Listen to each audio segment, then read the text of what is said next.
We are live! Oh my god, everybody! Get excited. We have some great guests tonight. Are you ready? Are you ready? We're ready. Everyone thinks because you're a zombie, you don't know good coffee. Well, they're wrong. There's only one brew that gets my seal of approval. Deadly Grounds coffee is my guilty pleasure. The aroma is so intoxicating. It brings all of my neighbors out of the woodwork. Deadly Grounds coffee. Coffee to die for and zombie approved. It's good to get a little deadly. Use the front door! Oh, they're so disgusting.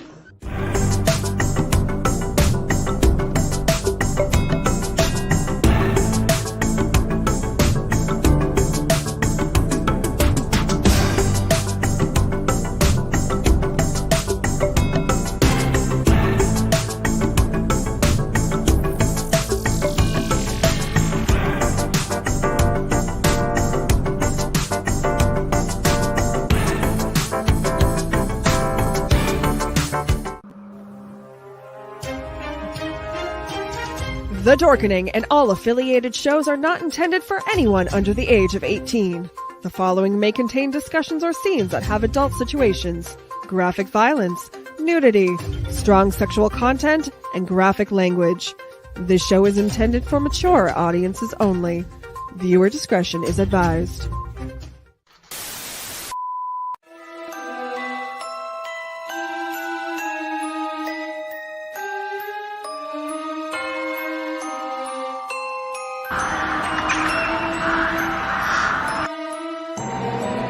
Steve Van Sampson, Curtis M. Lawson, Paul Christian Glenn, Joshua Rex, Raz, Rob Snell.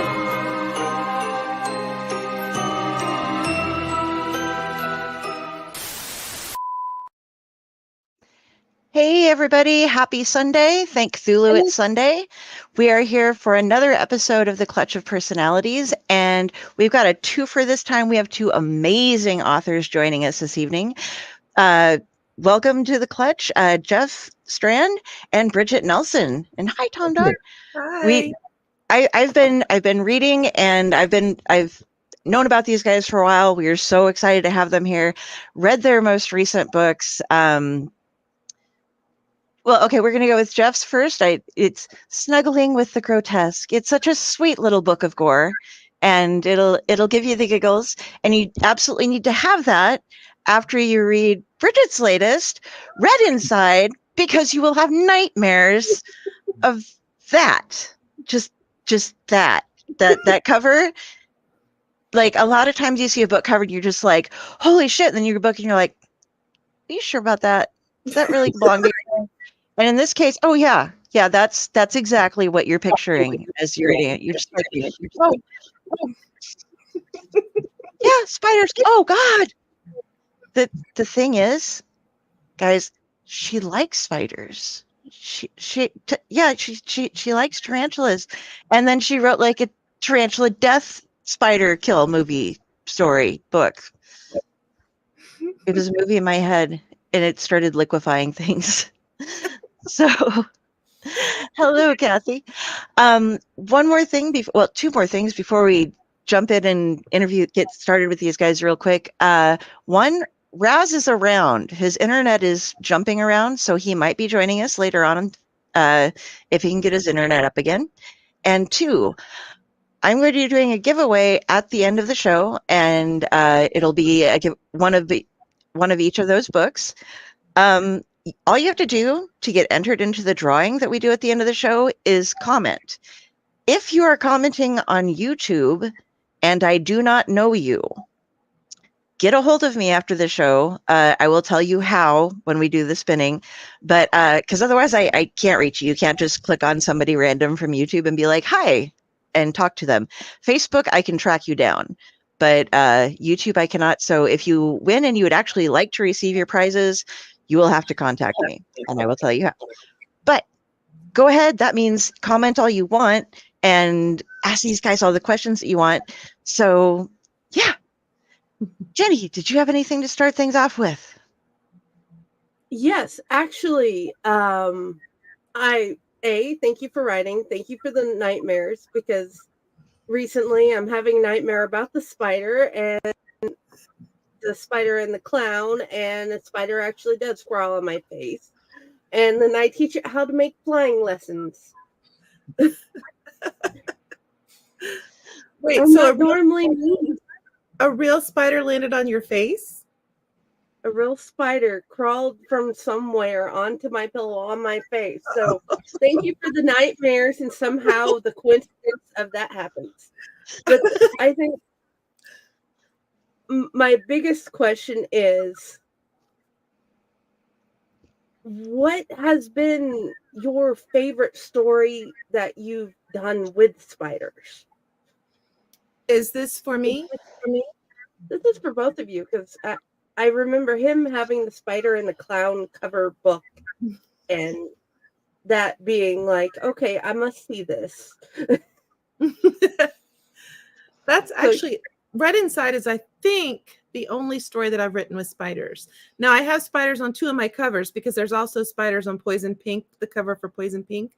But I think, unless I'm mistaken, that's the only story that I've written that actually has spiders in it. So Red Inside for me. I've had spider elements in a few things. There's a spider sequence in my Killer Ant book, Mandibles, near the end. I have a story called 8-Legged Vengeance, which is about a girlfriend getting revenge by baking a tarantula into a cake, which goes horribly awry. And then my big one is the novel Clowns vs. Spiders, which has spider action from beginning to end. So that was sort of primal fear versus primal fear. So Clowns vs. Spiders, by far the most fun to write and the one I'm most proud of in my spider collection. Do you guys want to guess if I'm team clowns or team spiders? I'm saying you're team spiders because I cheated and I've read the book, and she used to raise tarantulas. Mm-hmm. Well, okay, she has had pet tarantulas, I guess that. Mm-hmm.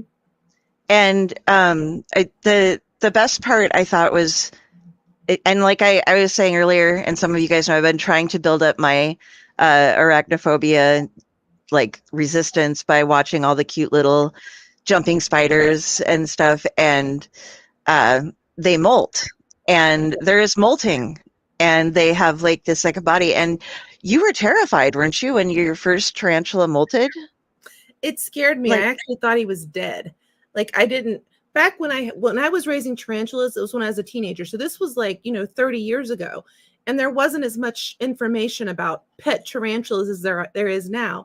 So nobody told me that this thing was going to flip over on its back and start shedding its skin, like break out of its skin like an alien or something. So I saw it. I thought it was dead. I was literally crying. The next morning I wake up and there he is sitting beside his molt. It looked like there were 2 tarantulas in the tank. I'm like, it was bizarre. And he was actually kind of stroking it and like snuggling with it. It was very weird. And I was just like, okay, well, he likes his mold, I guess. So that was when I first realized, oh, okay. I called it shedding then. I didn't know it was called molting then, but yeah, I was like, okay, he just shed. So it was. Did you save it? I did. I actually still have it in one of those little clear Tupperware, like little sandwich boxes that you used to put in, like that your mom would put your sandwich in when she. Yeah. I wrapped it in like a cloth and put it in one of those, and I still have it in my storage unit. Like right now. Oh, that is so cute. I love that. I used to have snakes, but I never kept their sheddings because they aren't they aren't like a single piece. You get just like tons of strips of the snake skin. Just kind of like, yeah, okay, throw that out. We actually don't have cuddle with it on right now. Yeah, I know. You guys have the best pets. You're just fun. I just have a drunk squirrel that he's not drinking tonight. He's not allowed. We had a lot the other week, and he's still a little bit out of it. He's still in trouble for letting me talk too much. But yeah. So I love that you kept it. Have you seen the little? Do they have hats like the little jumping ones do, where it's kind of separate from the mold? Their face falls off, and it's where because there's this lady that I watch, and hi, I'm here to talk to you about your books, but I need to tell you about jumping spider hats because it's hysterical. There's this lady who's, she does all the jumping spider things. And she's like, okay, so when they molt, here's their molt, and then they leave their little hat because their head grows, and like their eye lenses are still inside of them. Yeah. Yes, that's true. So she's like, unfortunately, we can't see what it's like to look like through the eye of a spider because my phone will not fit in there. But she's like, look, here's all their little hats. And she has them in a row, like as they go up for one spider. And she's like, and this is the hat of the largest hat I have on the head of a pin. And it's like tiny. And she's like, and this is the tiniest one. And it will not even, I can't even get it to balance on there. But then she started like stacking them on the head of a pin. Like this is, and then she's putting them in all these orders. And then she's like, and this is what I tell my friends I do when they ask me what I want to do and hang out with them. And this is why I have no friends. But look, this is how much you can fit if you stack them all at once on the head of a pin. And she just kept going on. And I'm just like, oh my God. She shows this woman has like 50 spider caps in this little, and it's, it takes this much room for 50 of them. Well, but jumping spiders are very small. Yeah. Yeah. They're super tiny. So, Stefan just watched Big Ass Spider. What is Big Ass Spider? It's supposed to be really good. I've never seen it. I've never heard of it. I need to watch this. I haven't seen it, Stefan. But if you want a good spider, read that. It's gonna give you nightmares. It will. It really will. All right. So anyway, enough of me chatting about that. What have you guys been up to lately? Obviously, the new book releases. Have you had some? You've had some cons that you've been at recently too, haven't you? Lots and lots of conventions. Yes. We just got back from 2 weeks of back-to-back events. It's been a pretty busy summer the whole way through. And we got back from TBR Con, which was in Knoxville. Then we went from there to a signing at Butcher Cabin Books. I got the order wrong. Started with Butcher Cabin Books, then TBR Con in Knoxville. Then we went down to North Carolina to visit a friend for a bit. And then up to Brownsville Screams up in Brownsville, Pennsylvania. Then over to Brian Keene's bookstore at Vortex Books. And then we are home very briefly, and then we're going to head up to Maryland for the Fright Reads Book Festival. And then we'll be back for 1 day, 24 hours, and then head to Scares the Care Author Con in St. Louis. Oh my gosh. A bit longer. Then we're going to the Nightmares Film Festival in Columbus, Ohio. And then our official schedule for 2024 will be complete. And then. So you get home, you dump all your clothes in the washing machine. And then after they get dried, you put them back in the suitcase and then you go again. Yes. We replenish our book stock. We wash clothes. We wash the car. We're basically on the road again. Don't forget to feed the snake. Don't forget. Yes. That's always on my list. Yes, because she's always hungry. Even like I feed her once a week still because she's just a year old, so she still gets fed once a week. But she's always acting like she's starving when we get home, even though I just fed her before we left. But they always will. I would take mine out in public and like keep it in a bag if I was in somewhere. And I was eating one time at dinner and I'm sitting in a booth and all of a sudden, like the person I'm eating with is like, hey, Grevin's sticking his head out. I'm like, what? Oh, and there's this snake like, can I have your cheeseburger? It looks great.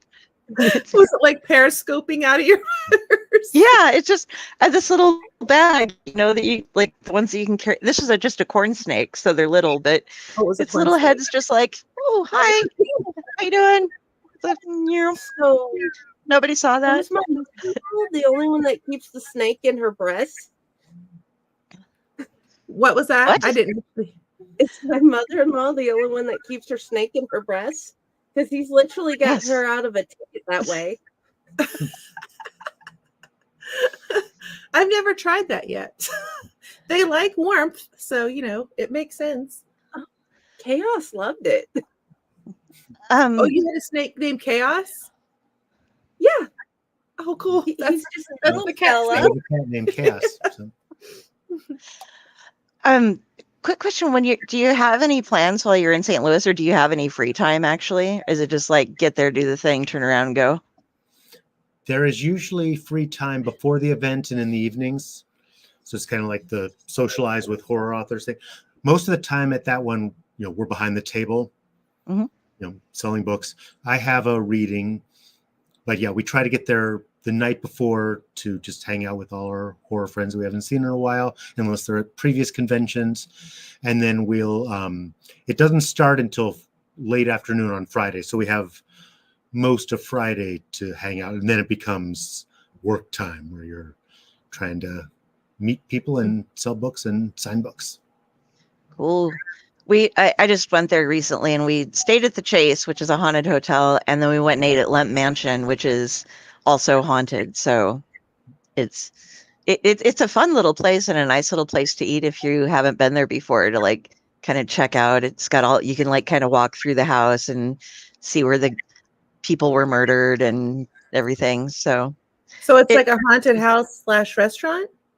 Yeah, you can rent rooms there, but they only have like 4 or 5 rooms through the whole thing that are actually rentable, and they've kind of upgraded them somewhat, so you have like amenities that you can use. You don't have to like sit there and use like a pull toilet or anything, but they've left a lot of it as it was or restored things a bit. So cool. it's a pretty creepy place, but it's neat to go if you can book a meal and kind of get a chance to eat there. And they do like fancy dinner things where like mystery murder dinners and stuff in some of the rooms, and it's just fun. So actually, let's talk about your writing, since that's why you're here. We're only 16 minutes in. It'll be okay. I know Jenny has some questions right off the bat, so I'm gonna let her hop in.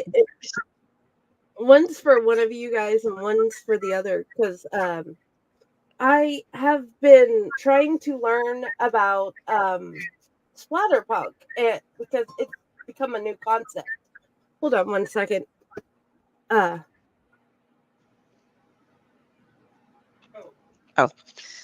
What is splatterpunk, if you don't mind explaining, and how did you fall into writing splatterpunk? I think we actually have different definitions of splatterpunk, but to me, splatterpunk is a subgenre of extreme horror that, you can go just as gross, you can go just as gory, you can go just as far as you want to go, but there's usually some sort of a like social message to it. Like that's kind of what I've always taken from splatterpunk. As far as how I fell into it, I don't even know. Like when I put out a bouquet of Viscera, my first collection, it was immediately like, that was what it was grouped as. It was a splatterpunk extreme horror collection. So I was like, okay, well, if that's how people perceive my writing, then that's what I am. I'm a splatterpunk extreme horror writer. So I just sort of fell into it. It wasn't intentional. It was just how people identified my work. So I identify as a splatterpunk now. So cool. But he actually has a different definition of splatterpunk. I'm not sure what it is. And mine's kind of made up. I don't, I've been reading splatterpunk since the 80s. I don't completely understand the definition beyond it when you see it or read it. I kind of go with there's an element of danger to it. So it's not just a gory, Stephen King can write really gory stuff. He's not splatterpunk. Neen Kuntz can write really gory stuff, but there's just sort of an element of danger, which can be social commentary. It can be just pushing buttons, something to it where it's designed to make you more uncomfortable than just the violence. And I hang with a bunch of different subgenres of horror. So, I'm kind of partly in the bizarro field. I'm partly in the thriller, some splatterpunk. I've done lots of kids stuff. So I'm sort of all over the place. So I'm kind of, definitely close to the splatterpunk group. So my definition has an element of danger. I'm not sure that's correct for the stuff I've written that won a Splatterpunk award. I won it for a story called Next Best Baker, which is about a cooking competition gone horribly awry. I don't know that that's dangerous. I don't know that it actually fits my own personal definition of Splatterpunk, despite winning a Splatterpunk award. So what I'm saying is I don't actually know what I'm talking about as far as genre definitions. But I filled the time and didn't just say pass on the answer. So Thank you, and I appreciate it. Totally told my mom about that story today. We were out for breakfast, and she watches all the British Bake-Offs and stuff. I'm like, so you know how you're into that? Yeah, this guy I'm interviewing tonight, he wrote this story. I'm like, but I'm not going to tell you because my mom is like, no gore, no. Even, not the target audience for that particular piece. Yeah, even my stuff, if it gets gory, she's like, nope. And she's a nurse. You know this. You're a nurse, and nurses can deal with anything, you know. I'm surprised that the gore bothers her, to be honest. I think it's because I do things like, you know, I haven't, you know, I call her up at like 10 p.m. and I'm like, so if you were to take this kind of injury and maybe have somebody who wasn't really taking care of you but was rubbing dirt and horrible things in it, how long would it take for sepsis to really kick in? You know, and she's like, why in the fuck are you asking me this? Go use Google or something. I'm not your personal record keeper. What's wrong with you? Yeah, I'm just like, I just wonder. And I mean, why'd you get all that medical training if you weren't going to use it for your daughter? Right. Exactly. Come on. And save lives and contribute to the horror genre. Yes. Luckily, Martha wants to, and she is a fan of both of you guys. She told me that you both were coming on. I'm like, oh, she has books by them. So, love from the nursey Martha. I've called her a nursey even when she was my DON. So yeah, awesome. And you're also curious about the flash fiction, I believe. Yes, I thrown into the flash fiction about 2 years ago. Having to figure out how to write it and what to do with it. And my question, there are technically two questions linked to it. One, what is your advice for somebody getting started writing flash fiction to continue getting better? And what has propelled you to write so much that some of your flash fiction is some of the most remembered of your work? The second part of the question is really easy. When I started my newsletter, I decided I needed a reason to promote it each week because I don't want to say, hey, everyone, subscribe to my newsletter so you can get links to my new books to buy. I wanted a reason that I could promote each individual issue. And so I thought, well, I'm going to have a piece of flash fiction in every issue, which, you know, has turned into sometimes a nightmare where it's like, all right, I need a newsletter. Now I need to come up with an idea for a new piece of flash fiction. But over a few years, that filled up the book Freaky Briefs, which is comprised of about 50 pieces of flash fiction from my newsletter. And then I decided to write another 25 to fill the book. So every issue of my newsletter has a 500 to 750 word story in it.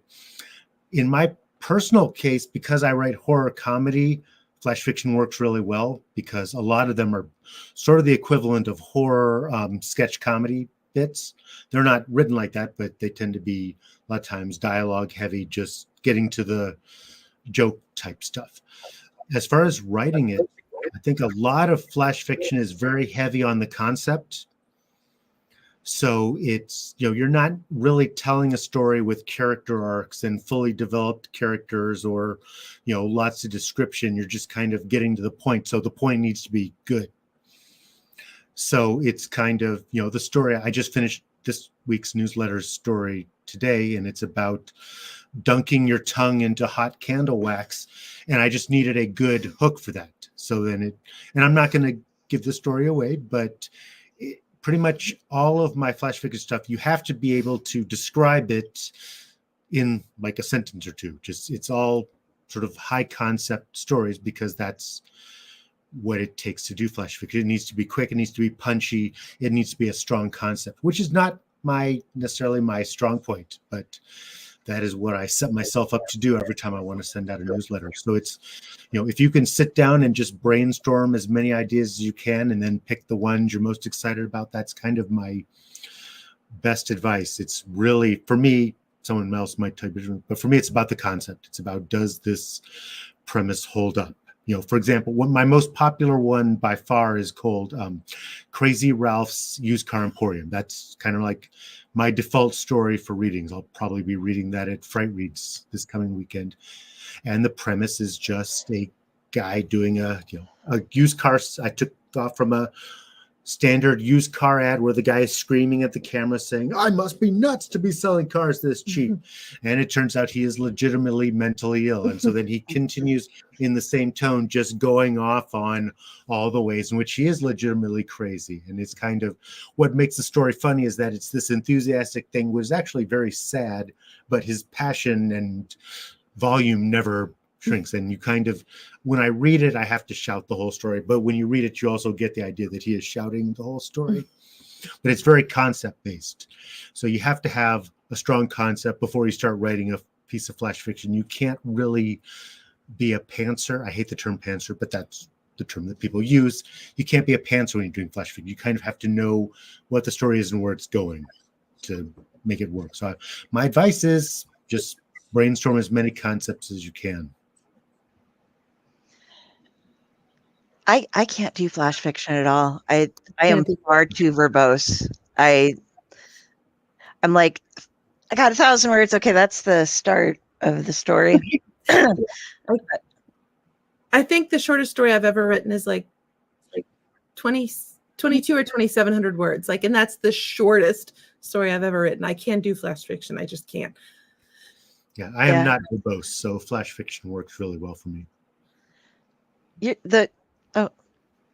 Hi, Sergio. Hi, Sergio. I see you every now and then. How's it going? I was gonna. Your characters, they kill me because you. And this is to Jeff.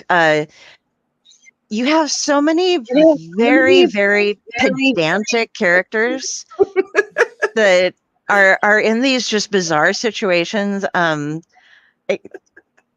Just like taking apart I wrote a Santa Claus and tooth related story for Christmas, but when I was reading yours, having everybody break down I don't want to ruin the story for people, but everybody's like, no, you're not doing, that's not funny. You have to do it this way. You have to do it this way. And you have that voice in your head. Is that, do you become that way at times? Are you do you drive her nuts? Just no, see, wait, in every little detail oriented thing, or is it just, are you able to keep it in your head?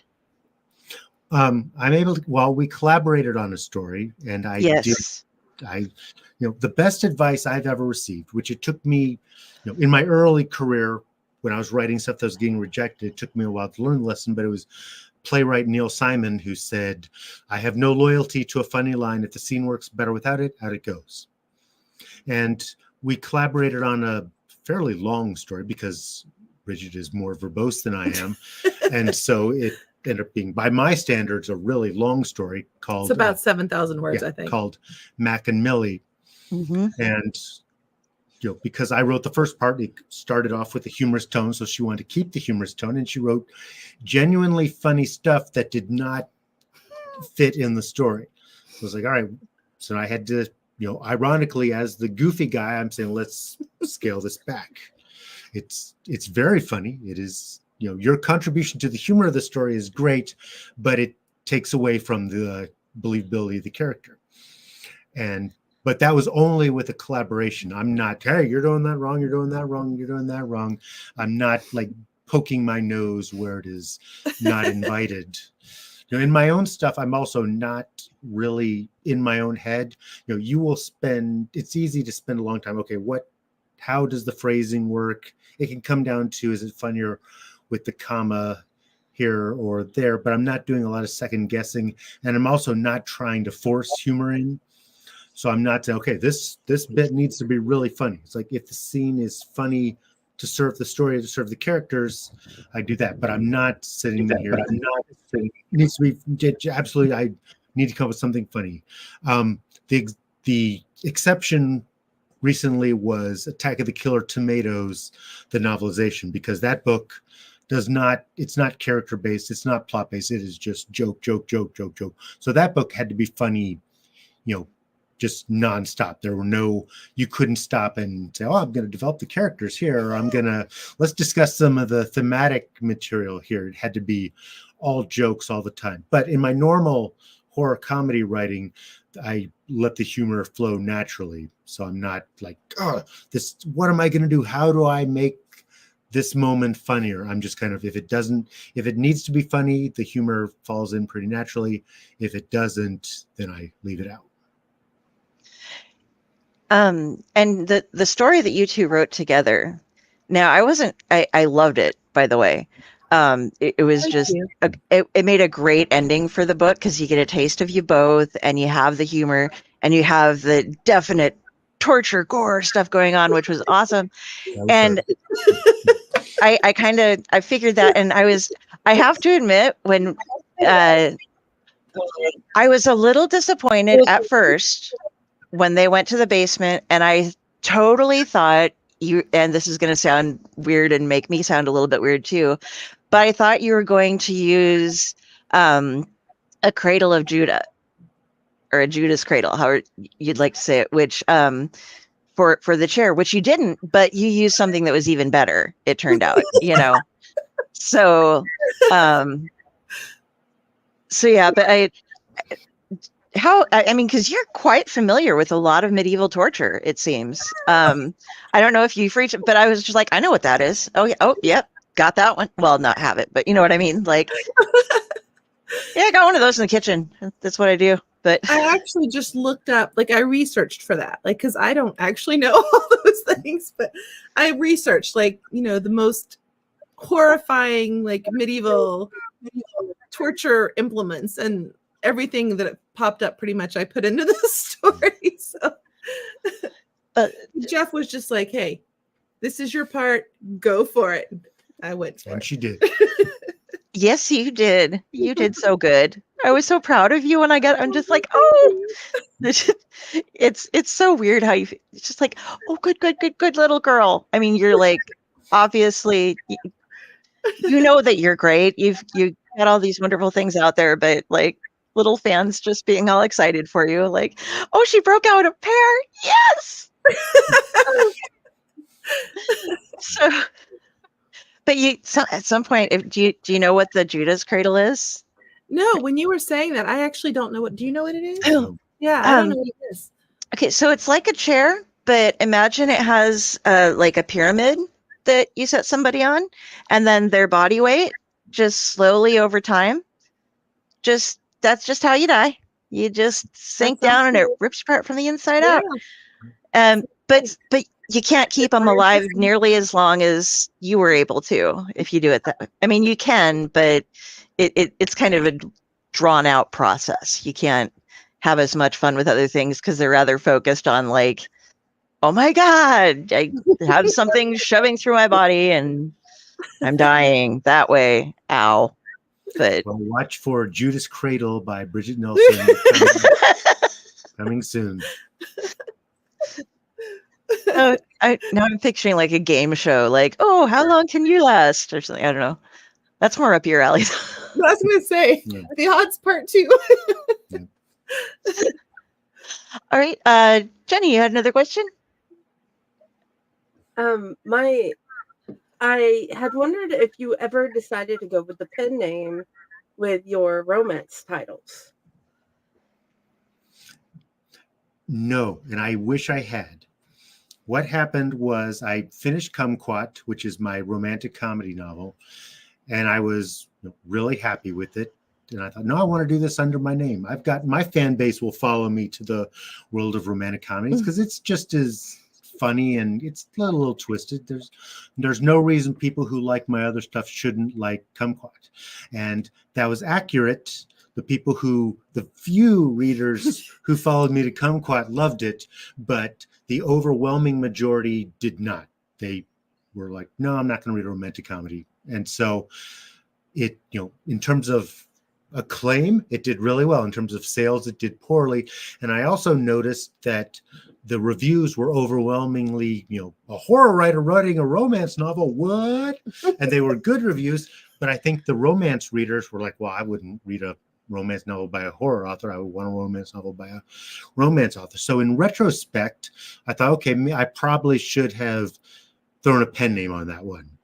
But then I made the exact same mistake. I did Bang Up, which I think is one of my funniest books. That's sort of a smut comedy.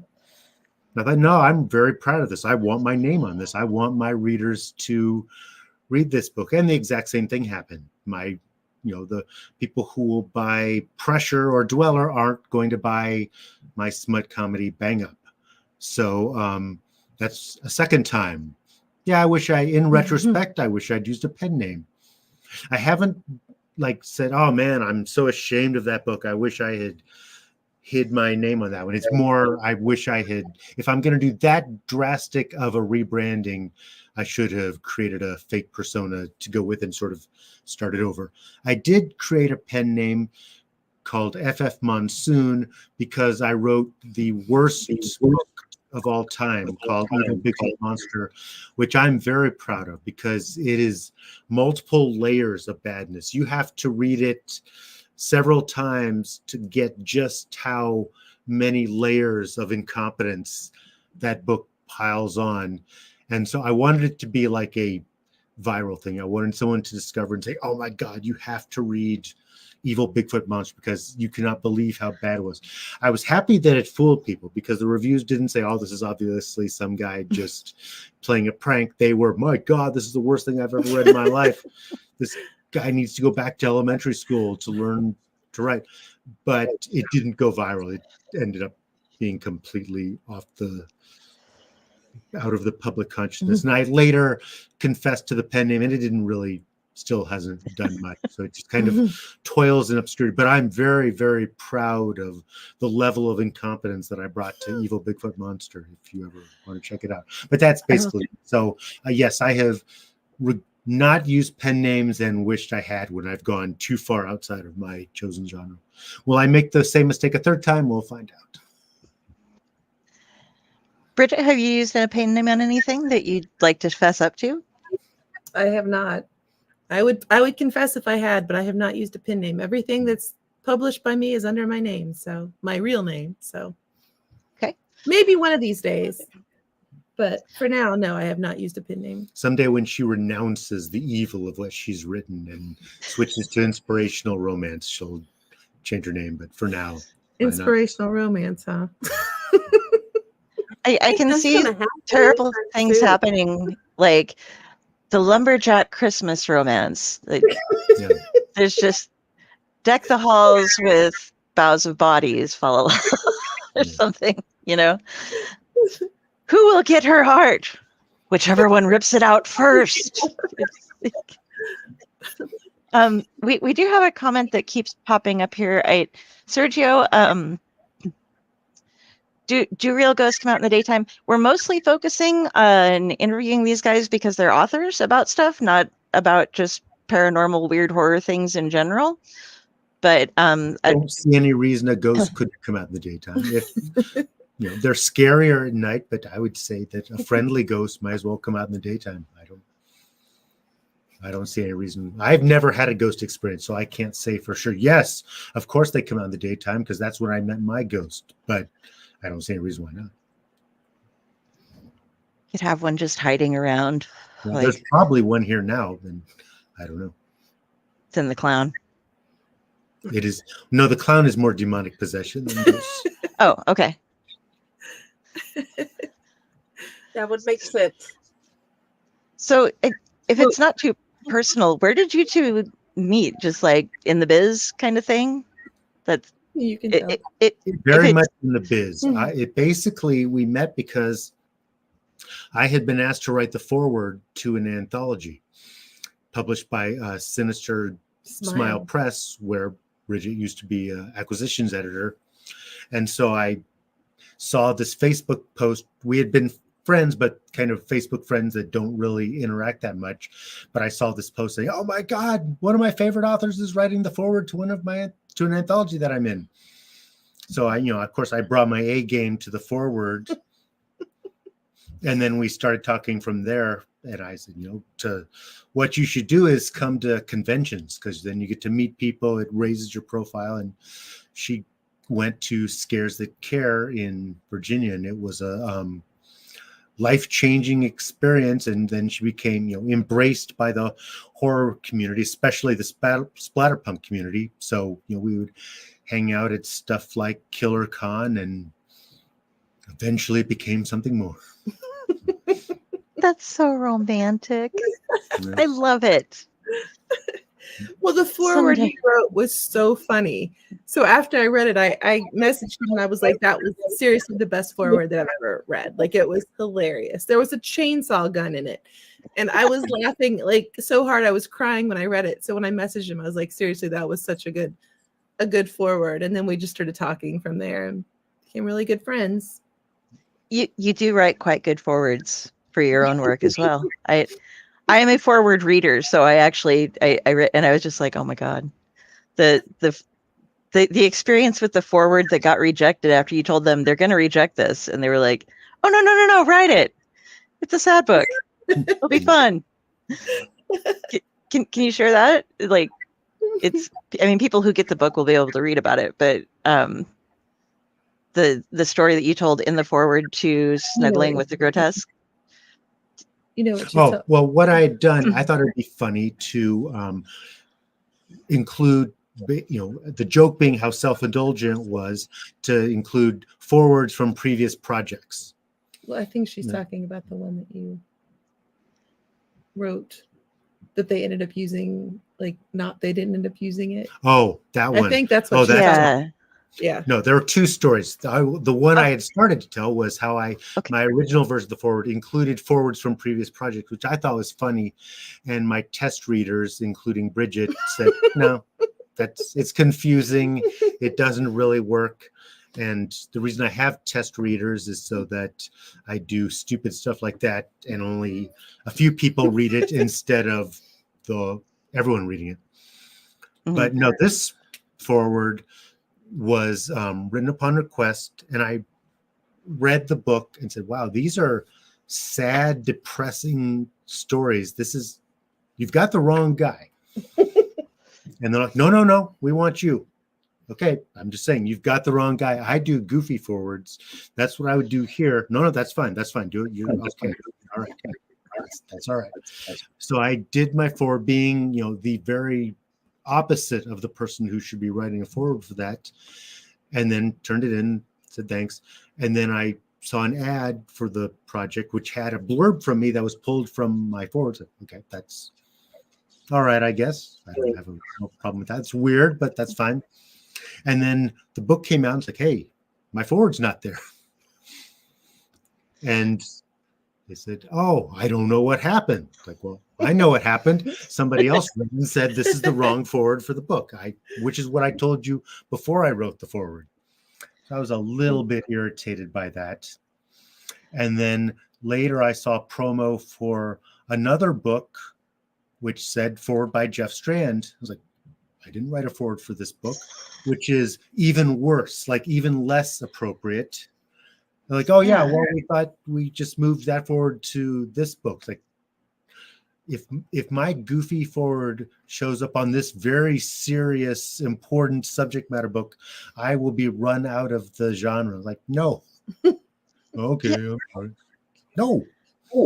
So someday that forward, which I had included in my Snuggling the Grotesque, someday that forward will see the light of day, but not in Snuggling the Grotesque because Bridgett vetoed it. It's not my fault. The audacity of them trying to use it on something without your permission is just astounding. I've never heard of anything like that before. We're just going to grab it. We're just going to use it. I don't know. Are they frozen or is it me? I think they're frozen. And since they seem to be frozen, he wants to know about the creature. This is Ratatosker Nook. He hangs out with me. He is my emotional support squirrel, and he likes to talk to people. Well, he likes to nod at people and shake his head at people and stuff. It appears that our guests are frozen. I'm not sure if they're aware of it or not yet. If you are, oh, there we go. They are there. So they'll be back in a moment, in theory. We Hopefully. hope. Yes. Yes, Ratatosker, nobody else can pronounce his name. It really upsets me. Like, well, Friday can. That's But because I researched Ratatosker before I knew about him being your friend. Hi, you're back. I Sorry. wasn't sure if welcome that was- back. we thought the whole show went down, but I guess it was just us. Yeah, StreamYard does that every now and then. It'll just be like, it also just randomly changes what microphone your computer is set to use or what camera. You hop on, you're just like, oh, that's fun. Check all my settings. I lost where we were. We had just finished Oh, Tale of I was Woe. Forward. Yes. Yes. No, I was just saying the audacity of someone to use your work without asking you is just nuts. Who does that? I mean, well, obviously they did, but They hadn't used it on the previous one, so well, we'll just move it to this other one where it's even less appropriate. But fortunately, I shut that down. So. good job, sir. I am proud of you. So, what do you guys? We were just saying what you have coming up, but do you have any projects in the work as far as other books that you're writing that we can look forward to, like that you're willing to mention? If it's super secret, we don't want to. It's not. Dead Girl by Bridgett Nelson is very much an open thing. So Yeah, I am writing the novelization for the film Dead Girl, which we're hoping to have out in summer of 2025 through Encyclopocalypse Publications. And I'll let you tell, like, well, I try to mix things up. So my last couple of books have been sort of the slow burn types of Veiled, which is a psychological thriller with a big twist at the halfway point, and Creep Out, which goes insane near the end, but is more the slower, suspenseful build. So right now I'm working on a book called Bloodsucker County, which is lots of action, lots of laughs, lots of splattery fun. So that's for people who like my book Demonic, which is one of my more recent releases. It's kind of story's completely different, but sort of that tone where it's just over the top insanity. And we are working on a Jeff Strand, Bridgett Nelson novel collaboration, which we plotted one out beginning to end. We were thrilled with it. We were like, this is great. This is going to be delightful. And then Bridgett was asked to write a blurb for an upcoming book. And she read the book and said, good news. The book I just read is awesome. Bad news. It is our book. It's like, well, surely our book is salvageable, right? No, it's not. It's like, you can have different takes on the same material. No, that is our book. And they did it really well. It's like, all right. So we flushed that one, but we've come up with a new one that we're very excited about. And, I need to clear out Bloodsucker County. She needs to clear out some stuff, but we are once our travels are done and once we're snowed into Duluth, which will be very soon, then we're going to go full on with this project, which does not have a title yet. We're not going to blab the details, but it's going to be cool. So awesome. And you guys, when you read Snuggling with Your Grotesque, you'll get to read Mac and Millie, and that collaboration, like I said, just gorgeous. I was so excited reading through and being like, and this one we're together. I'm like, I squeal a lot. I just do it. So you got to get used to it. If you see me just fangirling out, I can't help it. I'm a big fan. So. Oh, thank you. I will say with this one, we're going for suspense and character, and this is not Mac and Millie. This is not Mac and Millie. Okay. Mac and Millie was written for a project called Splatterpunk's Basement of Horror. So it's like, all right, we're just going to go nuts. It's going to be the most filthy, lowbrow, dick joke filled gore fest we can come up with. This is a real book. This is like, this will, I think, be enjoyable to people who would read a couple pages of Mac and Millie and say, no, not for me. Well, and I'm going to bring up real quick. I did show this before, but for those of you who don't want to read maybe something totally scary, this is the first book by Jeff that I ever read, and you can't tell. I got it autographed, but this is just the sweetest book ever. It's about a zombie movie being made, and it's like a coming of age story and all these wonderful relationships and super funny stuff happening. But you don't have to worry so much about like this would be like the way to introduce Jeff Strand to your kids, I think. You know, and then as you're building up and you'd be like, read this guy, and then in another 5 years, I'll let you start reading some of his other stuff. Right. You know, Yeah, I did 5 young adult comedies, and that's one of the 5. And then I've lowered the age even more, and I've done a couple of middle grade horror novels, which also have lots of humor. So I've done this year. I published It Watches in the Dark and Nightmare in the Backyard. We're getting a display copy available now at a bookstore near you. And the third one, Finders Keepers, will be out next year, and that is perfectly safe for the young ones. There's nothing disturbing in it. There's they're scary and fun, but there's no cursing, nothing that a parent or a middle school librarian would object to. So that's where if you really want to start your 10-year-olds, and then when they turn 13, you can give them the greatest zombie movie ever, and then when they turn 16, you just throw them. It's demonic. To Millie. Then you say it's time to grow up. So Finders Keepers for Sophia, best zombie movie ever for Cassie. Gotcha. Yeah. Yes, Zoe will love them. 12. She has a tribe of little ones that are all good little readers. So That's wonderful.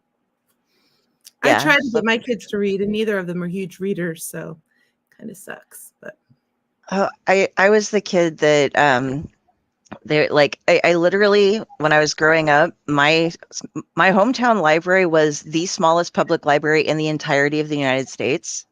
Like, just random factoid. And so my mother, I was an advanced reader, like just gave them the she can read anything card. And so like 5-year-old me, 6-year-old me is going over, and as high as I can reach on the horror shelf, like I got introduced to Stephen King and The Exorcist and all of this stuff. And like, but I'm sitting at home like 8 years old reading The Exorcist, and I'm like, I have to go get my dictionary, which they of course provide me with. And I'm looking this up. I'm like, oh wow, that has to hurt. And various things. So it's not always maybe the best thing to give your kids the ability to do that, but I was born on Halloween, so I have an excuse to be creepy. And you were born on the 31st? Yeah. Oh, cool. So yeah, so I always get all the horror stuff. So it was like just inevitable that it would happen. Destiny. You can't hide from it. It's just gonna come at you. This is a weird question I'm going to ask you, because I do it when I'm reading your stuff. But as you guys are writing, I do it when I read anybody's stuff, but when you guys are writing, do you make the same faces that your characters make as you're describing them? Not anymore, because generally Bridgett is sitting a couple feet away, and I don't want to. So I don't want her like, what is, and scoot away nervously. I probably have unconsciously done that when when no one was around, but it's not really a habit. I don't think I do, but I have noticed that when I'm writing something that the character thinks is amusing, I find myself smiling too. So maybe I do it more than I think. I don't know. Maybe Jeff is secretly like, I need to scoot over now. I don't know. Not sure.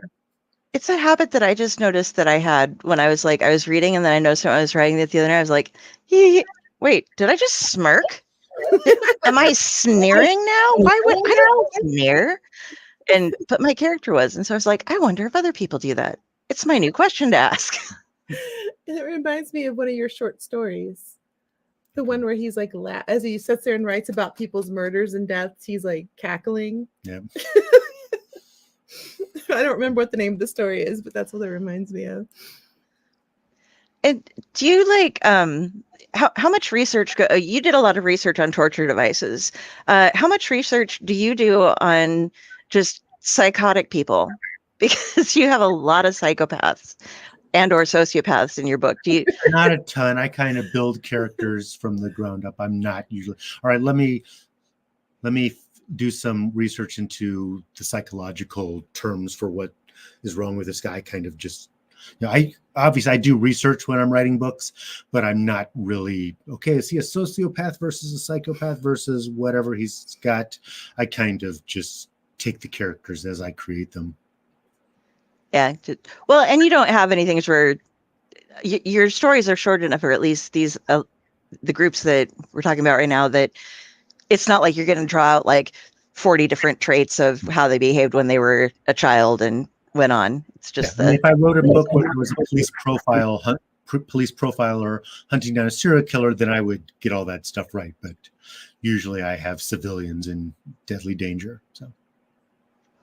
And with you, as a nurse, you obviously knew a lot of the medical stuff that was going on in the hospital, but was there extra stuff that you were researching too with like different viruses and stuff for the way that I don't want to blow your book, but there's like kind of a contagion of sorts going on, but oh, that's not, I don't think that's really spoiling.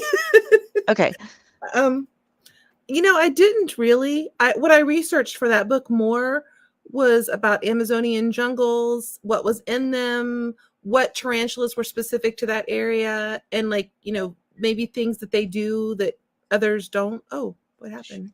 Sorry, I'm trying to make a note and it decided no.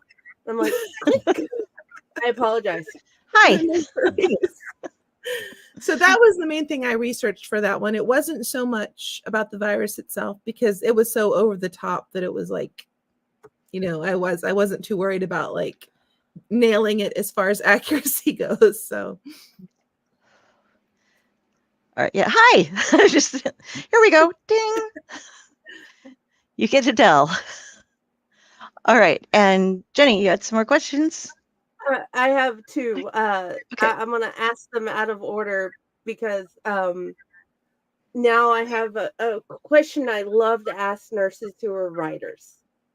Do you ever have like patient interactions or stories from other medical professionals that just inspire something and you use that in your stories? So yes, I do. One of the stories that's in Poison Pink, which is also in, I think it's Sweet, Sour, and Spicy, is called Giggly. And it was the instrument that is used in that story is actually a surgical instrument used in the operating room, which is where I worked as a nurse for like the end part of my nursing career. And the surgeon there, so normally when legs are amputated, they use electronic saws. Like they don't use these old fashioned, like, going back and forth saws. But we had one surgeon who loved that one. Like he had to have the giggly saw. That's all he would use. And he would sit there and just grin. Like you could literally see like his eyes turning up when he was like sawing through the bone with this thing, and blood was splattering and it was nasty. And he loved it. And it was just, he almost seemed like psychotic when he was doing it. He kind of creeped me out. And so he kind of inspired something. Other than that, I haven't put a lot of my own personal experiences in my stories, except when I did my 2 gross out stories for Killer Con. And both of those are loosely based on experiences that I had as a nurse. But other than that, I have not really put a ton of my nursing stuff in there. I mean, I put a lot of my nursing knowledge in there, but not specific cases that I've had. So. Okay, cool. Thank you. I'm terrified of the giggly saw now, by the way. Oh, very much so. I came out with my book, and then the latest Saw movie came out, and they used a freaking giggly saw. I was like, well, clearly they were copying me. Yeah.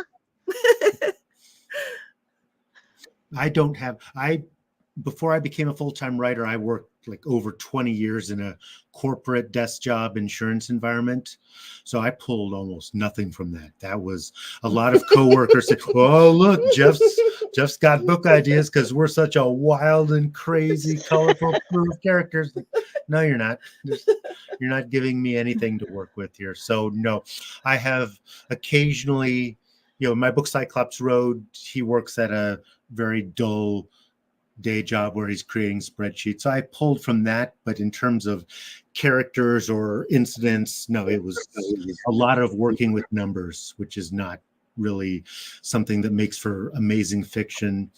Going before that, I was a dishwasher at a restaurant. That's not, if I decide I'm going to write a character who's a dishwasher at a high-end restaurant, then I'm covered, but I haven't done that yet. But so for the most part, very little of my work life is made into my books because my work life was not super. It did not involve psychotic doctors grinning while they sawed off legs with a primitive weapon. It sounds as if Bridgett might have borrowed your workplace for Irish Eyes a little bit, her short story. Oh, because yeah. The numbers and working in like the most tedious office ever. And that great story, by the way. That one, by the way, you guys, they, okay, so we were talking about Sung with Grotesque and Red Inside. They're also in what is currently ranked #1 on Amazon's in the Kindle section for I gotta scroll down. Horror anthologies, they're #1, #5 in horror anthologies books in general, and in horror short stories. This wonderful book called anthology called The Rack that has some other of our favorite authors in it as well, but it's a brand spanking new thing out there that you guys should get your hands on too, because they're both in it. You get some fuzzy slippers and Irish eyes, and it's wonderful. Freddie, you had another question. You have written so many books, over 50 last time I checked for Jeff, and I'm really new to Bridget's career. Do you guys have any books that you've written over your entire career that you wish that more people would give more attention to? I have a few where it's, I like Bring Her Back. Bring Her Back is one of my favorites of my own books. It's very, so very dark. It's basically, I describe it as if Jack Ketchum did a dark comedy. So it's a tale of revenge. It's very, very dark. I think it's got some of my best writing. So that's one of my top 5 of my own books. And so I wish it's done well, but I wish it had done a lot better. I would also go with maybe Allison, which is another one of my favorites of my books. I've got books like Demonic, which I really like. That one did really well. Blister did really well. The Haunted Forest Tour did really well. But it's like always, hey, I like Allison as much as those. And that one, I wish more people had seen. I've got a book called Fangboy, which one of my own favorites, but it is really weird, really quirky. It's my most divisive book. So it's one of those I wish more people would discover, but I also know that it's the book that most people are likely to say, not my favorite, because it's basically a fairy tale type book. And again, one of my personal favorites, but not everyone else's personal favorite. It's got like a small number of readers think it is my best book, and a larger number of readers are like, that one just a little bit too weird for us. So that's when I kind of wish that more people would read it and more people would say, yes, this is a delight. But to get the short answer to the question, I would say Bring Her Back. For me, I don't have nearly the library that Jeff has. I've only been writing since 2020, so my library is much, much less. But last summer, I put out 2 collections on the same day. They're standalone collections, but they have similar covers. One was called Sweet, Sour, and Spicy. The other was called What the Fuck Was That? And I actually like Sweet, Sour, and Spicy better, but I think because there's fuck in the title, that What the Fuck Was That literally outsold Sweet, Sour, and Spicy 3-1. And it still is outselling Sweet, Sour, and Spicy 3 or 4 to 1. So I really wish both of those books are now in Poison Pink. So I think maybe I'm hoping more people will find those stories. But that's, Sweet, Sour, and Spicy has the story with the giggly saw, which is probably the most extreme story I've ever written. That or Rewards, which is also in that book. But like literally, if you love me for my extreme stuff, you're going to love Sweet, Sour, and Spicy, because 2 of my most extreme stories are in that book. But yeah, it just never sold as well. And I'm certain it's because more people were intrigued by the title of the other book, which those stories are great too. They're just not as extreme as Sweet, Sour, and Spicy. So I getcha. Yeah. So, some people, it's crazy what people can stomach and what they can't. And the things that will randomly try. I mean, obviously do you face people who suddenly say like, oh my God, there should be a trigger warning on this? And stuff like I don't mean to mock people who are like, please give us a trigger warning. I understand in some cases, but generally, if you're like, I am a splatterpunk author, do you still get very many people that just are like, well, I'm assuming that I can get some nice gore-free splatterpunk here, or a little delusional. So I have put one trigger warning only one time since I've been a writer. And that was mostly because I was a brand new author. This was my first release, but there's a story titled Jinx in a Bouquet of Viscera. And it starts with a very graphic assault scene.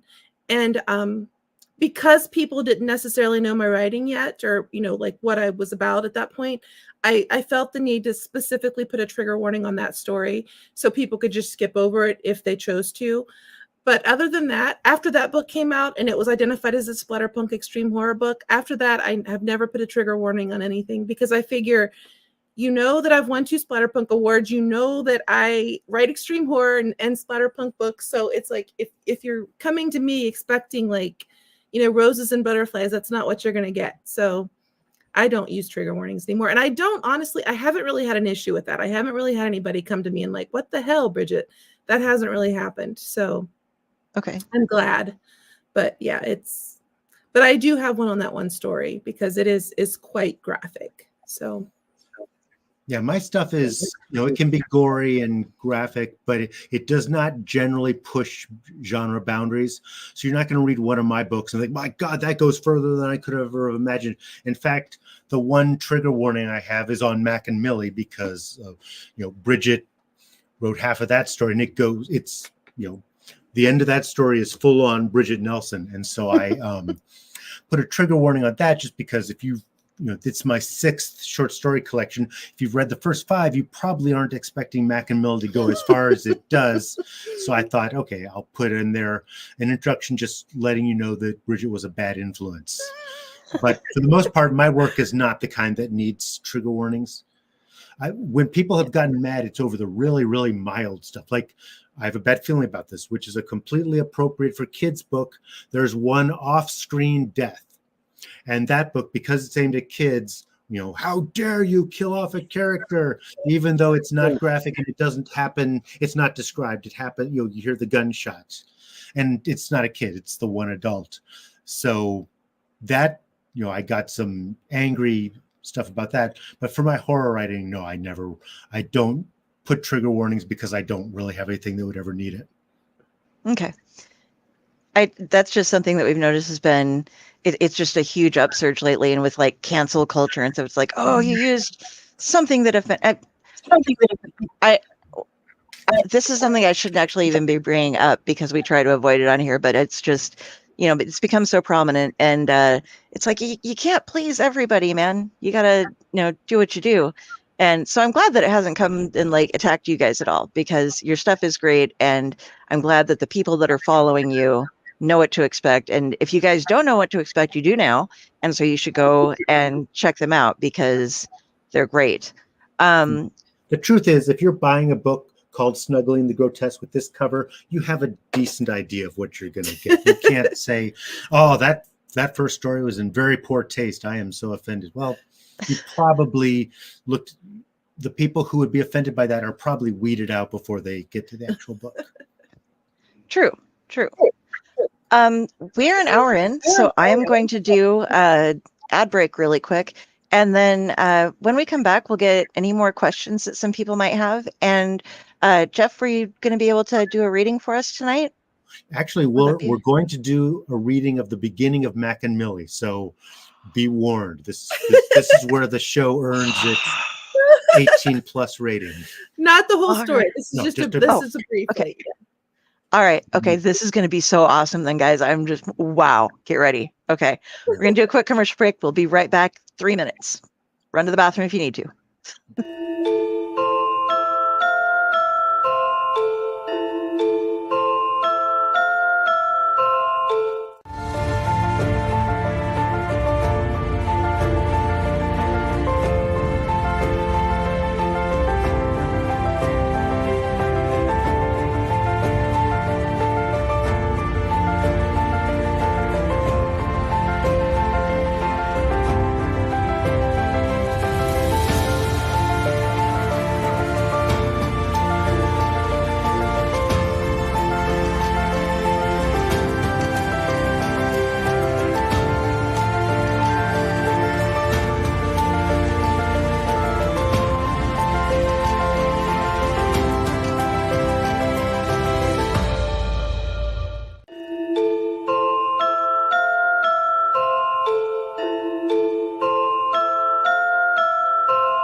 Greetings and shabibans. We are the Retro Reductibus Cephala Podcast, a long-form bi-weekly show that celebrates all the things that made growing up awesome. Well, that sounds good, but I don't know what all those words mean. I think what Parasite Steve's trying to say is that on Retro Redoctopus, we explore a range of retro goodness, from toys, video games, and movies, to cartoons, and even snacks and school lunches. Oh. And we do it all with a positive spin, a slew of killer guests, and some very adult language. And you know what else is cool? No. This crazy show is part of the Dorking Podcast Network with new episodes every Tentacle Tuesday. What's that? And if waiting 2 weeks for a new episode gives you a sad, know that we drop bonus episodes all the time, like the off-format Crow's Nest and an interview series we call The Brig.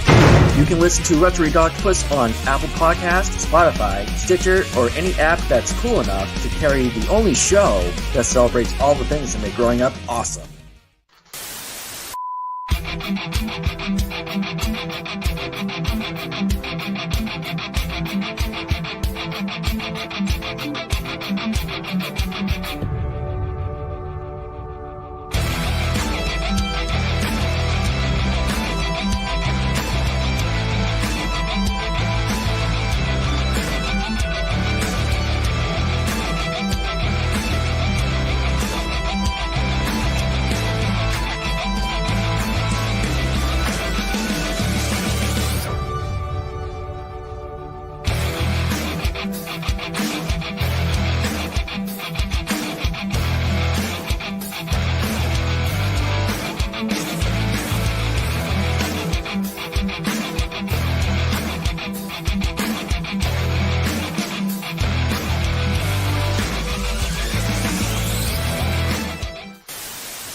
We are back. All right. So let me make sure. Okay, no new comments. I am going to pop you guys up. Oh, I almost removed you. I'm going to pop you guys up real quick. And everybody get ready. I'm very excited for this. You're going to love this. It's so much fun. Jeff and Bridget doing a together reading for us from Mac and Millie. Yeah, so this is not the whole story. I think this is probably the first third of the story, but it is Mac and Millie. It is originally from Splatterpunk's Basement of Horror, reprinted in Snuggling the Grotesque. And I will begin Mac and Millie, written with Bridgett Nelson. Warning, this story is a bit more graphic than the other tales in this collection. Bridgett is a bad influence. Reader discretion is advised. Mac. I've looked at a shocking number of dicks for a guy who is almost entirely heterosexual. I mean, pictures, of course. I didn't have men lined up in my apartment. What I needed was the perfect dick pic for the dating site I was using. It had to be large, of course, but not so large that a potential recipient would say, "Oh, goodness, no, I could never accommodate that." As straight as possible. No weird curves, circumcised, obviously. Finally, I found it. Yes, this would be the penis I presented to the ladies on the site. Then I realized I was going about this all wrong. I might as well come out and say it. I was using this site to find a murder victim. My brain's a little mixed up, and I have this uncontrollable desire to take human lives. Okay, female lives. I swear I'm not a misogynist. Don't read anything into the fact that all of my previous 8 victims were women. I don't hate women. I love women. Women are awesome. I don't know, maybe I was worried that a guy would kick my ass.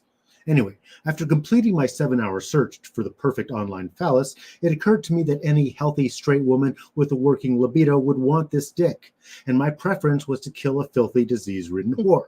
Really, I needed to send a picture of an unappealing dick, something tiny and weird-shaped and gross, so that any woman who wanted to meet up with me after seeing it would be deserving of her fate. So I took a picture of my own dick. Started sending it to various ladies in the area. Most of them ignored me. Didn't hurt my feelings. I was used to being rejected, which is why I'd grown to hate women. No, I didn't mean that. Ignore that. That is not what I meant. I've already explained that women are great. They give birth. I like to stab people. It's not my fault. God gave me a brain that wants to stab people. And are you going to tell him that he messed up? Yes, the people I stab are women. Wouldn't it be more sexist to not stab women? Like, oh no, I could never harm that helpless, delicate flower. No, I kill women because I believe that they should be able to take care of themselves. I don't need to justify this to you.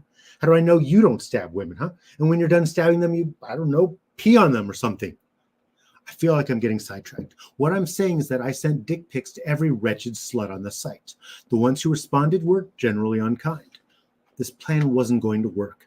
I'd have to go back to my technique of killing extremely affordable prostitutes. But then I got a reply. You're fucking hot. Let's do this. I sent the message, then leaned back against my chair, still staring at the repulsive dick pic. I was mesmerized. How in the hell did such a small dick bend that way? And was that a wart? Jesus. A guy sending images of that monstrosity out into the world deserved to die. I'd be doing the world a favor causing that thing to rot. Although I'm pretty sure it was already halfway there. Was there a cock-rotting disease? I typed cock-rotting disease into Google and found photos of infected dicks, the occasional pus-filled anus, and an oozing perineum or two. But no, that's not what my presumed future date, Mac, had. His was just small, discolored, deformed, and oddly lumpy. If he thought I was touching that thing, except maybe to cut it off during his savage torture, he was sadly mistaken. And even then I'd wear thick gloves because, ew. I may be a ruthless serial killer, but I was still a girl, and I had my fucking standards. Unwilling to look at Mac's junk for even one more second, I closed the photo and noticed he'd replied back. Hello, Millie. You're also super attractive. Cool. Let's be intimate and stuff. Saturday at 8 o'clock. Lots of love, Mac. For fuck's sakes, was he 10? Letting out a sigh and cursing the shit I had to do just to kill innocent people, I wrote back. Send a pic of your face. I need to know who I'll be fucking. I took my bulldog puppy Manslaughter out to pee. He snorted and sniffed and ran a few zoomies around the backyard before finally finding the perfect spot to do his business. When I came back inside, there was another message from Mac. The subject line simply read, me. I opened the attached photo and was pleasantly surprised. Yes, his male appendage clearly came from the deep bowels of hell, but he had a nice face, kind eyes, a sweet smile. Poor guy had no idea what he was in for. I couldn't wait to cut him. I wrote back, Saturday at 8 works, my place? Assuming he'd agree, I sent him the address. Now to prepare. She was making it easy. Almost too easy. Now, it wasn't a suspicious amount of easy. In today's slut-ridden society, women wanted penis so badly, they put their own personal safety at risk. I assumed we'd have to meet in a public place first. I obviously couldn't stab her in the middle of a cheddar scratch kitchen, so it was always a pain when my victims wanted to meet somewhere with good lighting and other people around, especially because they didn't always recognize my natural charm. The truth is, some women get a skeevy vibe from me. Pisses me off. I bathe. I groom. What the hell is their problem? It makes me want to wrap my hands around their neck and squeeze until their eyeballs pop out. Sorry about that. Promise I'm not an angry person. Also, no matter how hard you squeeze somebody's neck, their eyeballs don't pop out. I've tried. Anyway, when she'd sent her address a few days ago, I'd looked it up and rejoiced. Not only was it a house and not an apartment, but she was in the middle of nowhere. No neighbors visible on Google Maps. Foolish girl. Didn't she realize how easy it would be to kill somebody in that environment? Poor Poor Millie. Tonight she would writhe in helpless torment as I stabbed her again and again and again and again, laughing at her inept attempts to escape. But just to be clear, the fact that I would be treating Millie as an amalgam of all the women who rejected me does not mean I hate women. Some women are fine. Not my mom, but waitresses, for example. I always tip them at least 10%. I'd much rather have a woman be my server than a man, so let's keep the Maxim male chauvinist pig talk to a minimum, okay?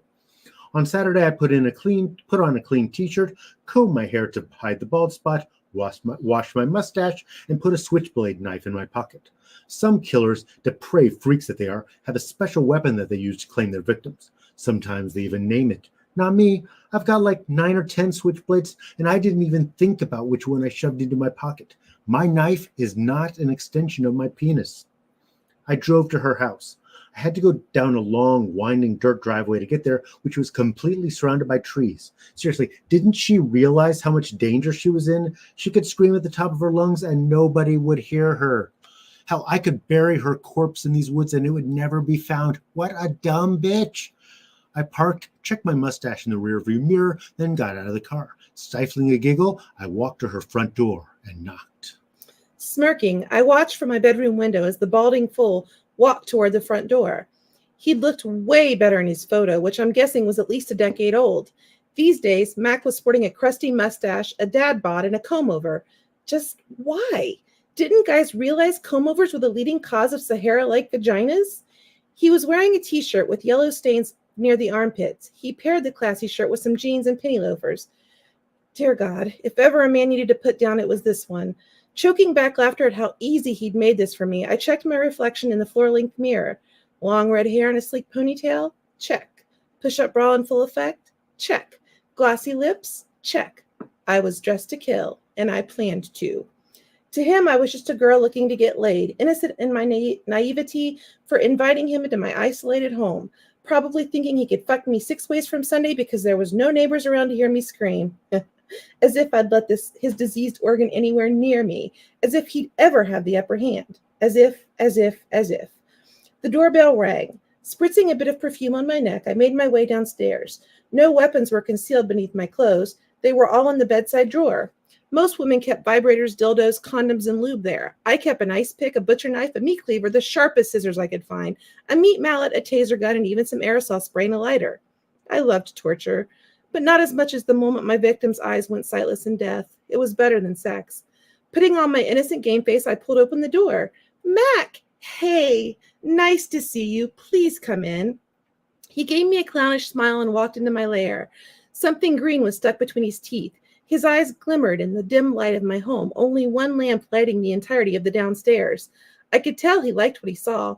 Why wouldn't he? I looked way fucking better than he did. Smelled better, too. Was that refried beans? He leaned in for a hug, and I got the full-on Taco Bell experience. I wasn't convinced he'd recently eaten refried beans. It might very well have been his natural odor. Hi, Millie. Nice to meet you. If you don't mind me saying it, you sure are pretty.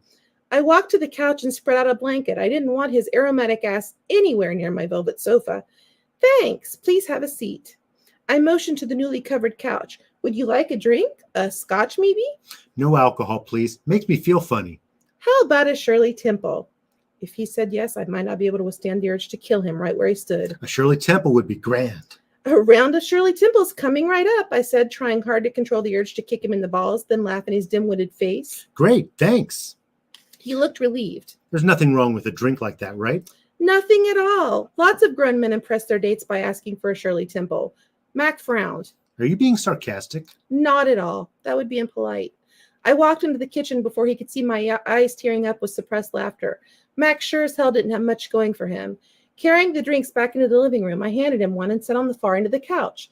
The guacamole and sour cream stench rolling off him was getting to me. Manslaughter, my bulldog, strutted into the room, muscular legs bowed and panting heavily. He stood in front of Mac, sniffing him intently, probably enticed by my date's cologne, Mexican Fiesta. Mac's nervousness was apparent. Mac, meet my pooch. Manslaughter wrapped his paws around Mac's calves and began humping. The snorting intensified. Mac, trying gently to shake the dog off his leg, said, Wow, your dog's a bit of a whore, isn't he? He giggled timidly. Appreciating his attempt at humor, I laughed. Sorry about that. He's a pup and still a little rambunctious. I pulled Manslaughter off his leg, noticing the resulting white patch on his jeans, and lured the doggy into the guest bedroom with treats. After I got him settled in, I ventured back into the living room. Mac was sour-faced as he wiped the wet spot on his jeans with a handkerchief. He carried a handkerchief? When he saw me, the pissy look was immediately replaced by an easygoing smile, but it was clear he wasn't as amused by Manslaughter's antics as he'd pretended to be. Choosing to change the subject, I said, So, Mac, what do you do for a living? I'm a computer repairman. Well, that tracked. I bet he liked D&D too and had Bigfoot posters hanging on his wall. Nice. What do you do in your spare time? Every Saturday night, I play D&D with my friends, and I love horror movies and books.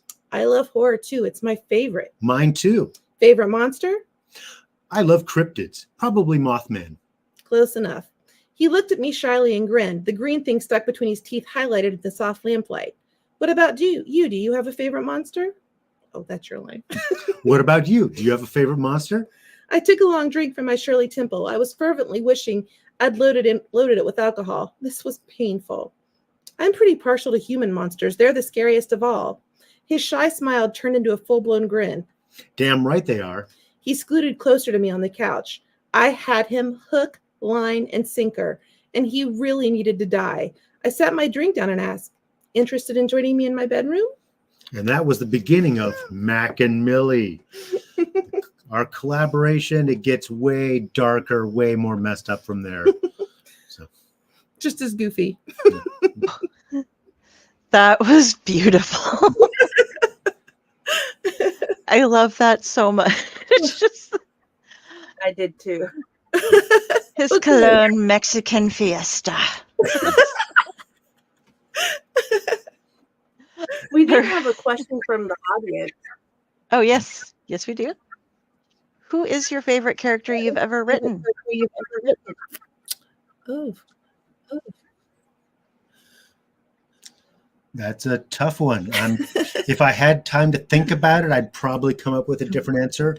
I'm going to go with, since I had previously said Bring Her Back, I'm going to go with Frank, the narrator of Bring Her Back, who is a big, awkward guy who a lot of very bad stuff happens to him. He was just a really fun character to get in his head. The book is first person, so he narrates the entire thing, and it was a really fun. So I'm going to go with that. If I were to like look at my own website and figure it out, I might come up with a different answer. But for now, Frank from Bring Her Back.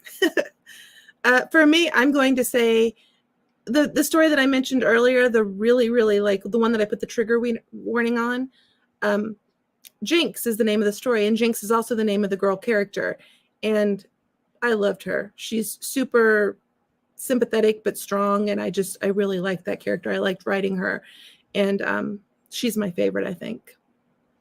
Awesome. I'm gonna have to give that one a check out because I haven't gotten to it yet. But yeah. Friday, did you have any more questions?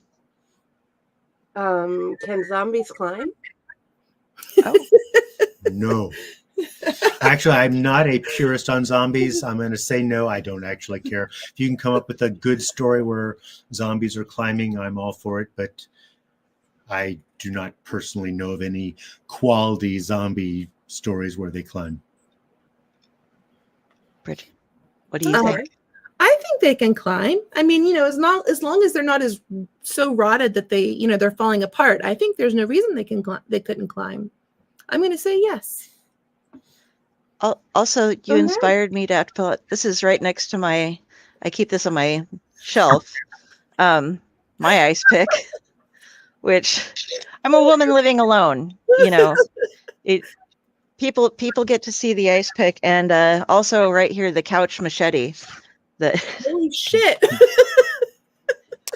It sits in between my sofa cushions, so that when I answer the door, I am always safe. You are prepared. I respect that. I'm working on the aim, because when you got the keychain going, you have to get him to lean in if you're going to get the front orbital lobotomy going on. But absolutely, it works. An emergency like accidental trach kind of throws them off as well. So they're just like, I can tell you're a nurse's daughter. He used to carry around when we were little.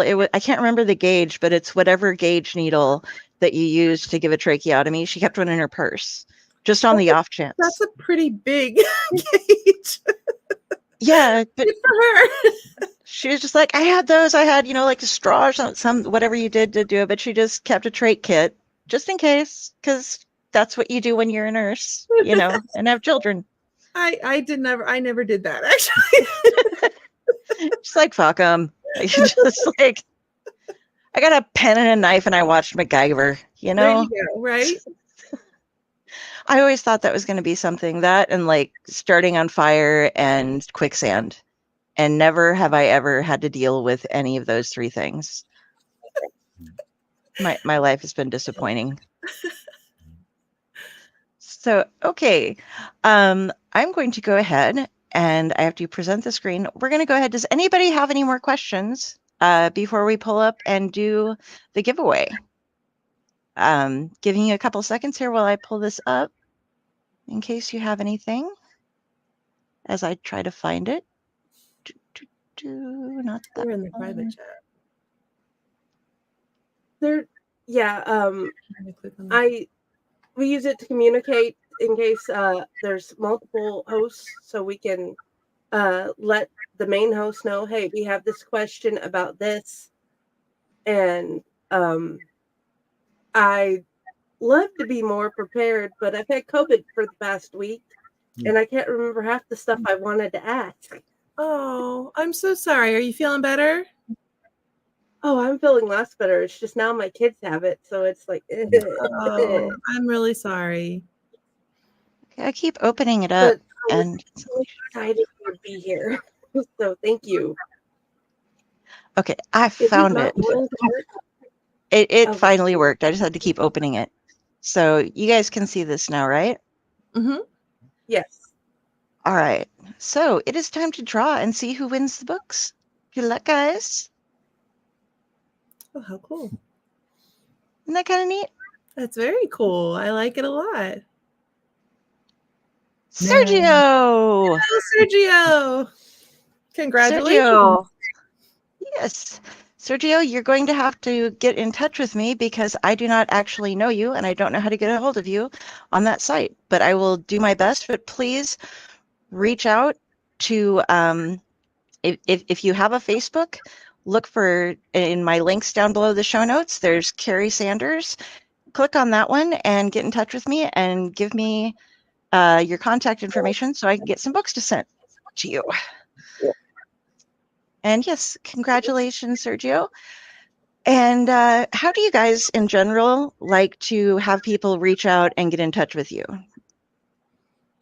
For me, I'm on all the socials, basically. You can find all my socials on my website, www.bridgettnelson.com. And Bridgett is spelled Bridgett. 2 T's, no E on the end. And I'm jeffstrand.com, and that's also got links to Twitter, all those. Yeah. And there should be links up above and down below on the show notes, so you guys can find those. If you ever want to reach me for some reason, I said before, Carrie Sanders, if you go there on Facebook, you'll find my author page. You'll find all my stuff with everything to do with Owlite. Tomorrow we're doing Tomb of the Terrible with the movie.